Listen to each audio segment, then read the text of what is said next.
So Sean, we've already talked about how an organization can choose the renewable energy project for their power purchase agreement. And we know there are some risks, built into the deal. Right. So can you talk about some of the specific types of risks an organization may face? I'd put it in three categories. So there's market risk, there's regulatory risk, and then there's operational risk. So tell me more about market risk. One of the important things to understand about this is that there is in fact a market for electricity, particularly in Alberta, which is why projects get built there, even if you're procuring the electricity from elsewhere in Canada. Like any other market, the price is determined by the supply and the demand for electricity.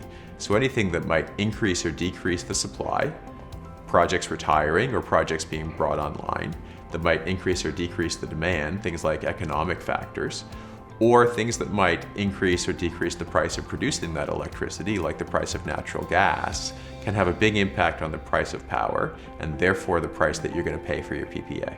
So can you tell us a bit more about regulatory risk? Sure. So we just talked about the fact that there is a market for electricity in Alberta, and that market does move with supply and demand, but it also moves as regulations impact it. So some of the regulations that we're seeing as climate change becomes a big public policy issue are things like forced retirement of coal-fired plants, for example, or a renewable energy goal to replace that.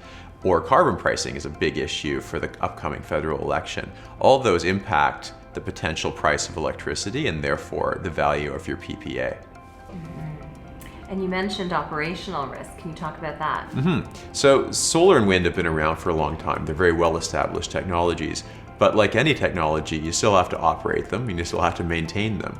So you're going to want to understand when you're signing a PPA with an owner of the project, what's their plan to operate and maintain that asset over time so you know it's going to produce reliably. Makes sense. And how does an organization mitigate those risks? When it comes to market risk, actually buying in the same market that you're using electricity can help to mitigate that, because if the price moves one way, your prices move the same way, and so you've got an offset.